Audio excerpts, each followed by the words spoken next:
Hello there. I'm Father John Geaney of the Paulist Fathers, and you're watching Psalm Sense. I hope you've noticed I'm wearing an Irish sweater. And the reason I'm wearing it is because it reminds me of a time when I was about 12, 13, 14, somewhere in through there.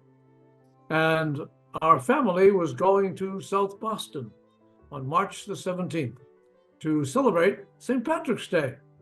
And I said to my dad, "Daddy, you don't have anything green on. How will people know you're Irish?" And he turned to me and he said, "Johnny, some of us don't need to put on green so that people know we're Irish." Well, eventually we went off to South Boston and to the St. Patrick's Day Parade, which in those days was held on March the 17th. Now, the reason it should have been having a parade, or the reason the city should have been having a parade, is because on March the 17th, 1776, the British left Boston. And it was a time of great rejoicing because we had won even a step before the Revolutionary War. Now, parade has now become the St. Patrick's Day Parade. How did that happen?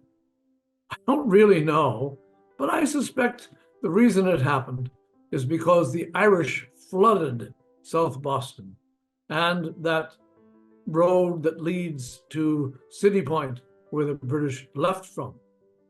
And we just have a wonderful time on that day. And as I said earlier, in those days, it was always celebrated on the 17th. But what is it that we are really celebrating when we celebrate St. Patrick's Day?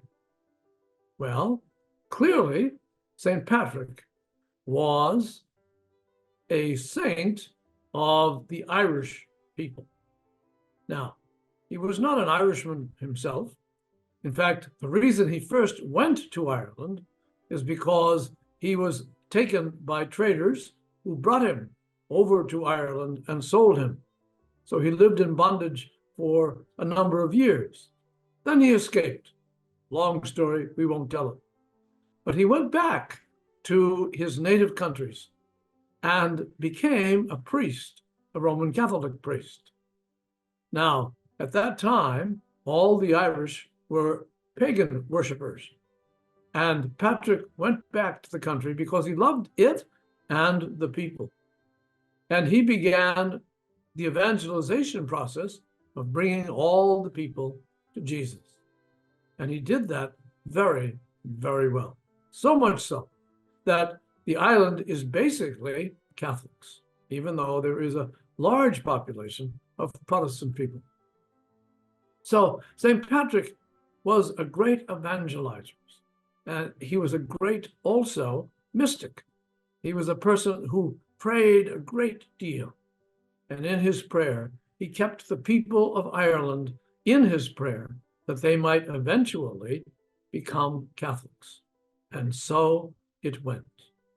And as I reflect on that story, I thought about Psalm 95 and what it has to say about the importance of life together, and also the fact of being able to pray to God.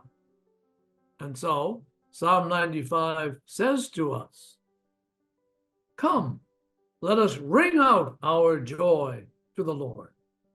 Hail the rock who saves us. Let us come into his presence, giving thanks. Let us hail him with a song of praise." I think that St. Patrick's Day is really a day for us to praise St. Patrick. It is a day that we should recognize him for what he has done, the great gifts of God that he gave to the Irish people, and particularly for the faith that they have even today in the Lord God, who is, after all, the creator of all of us. For Psalm Sense, I'm Father John Geaney. My time is up. I thank you for yours. And have a wonderful, happy St. Patrick's Day.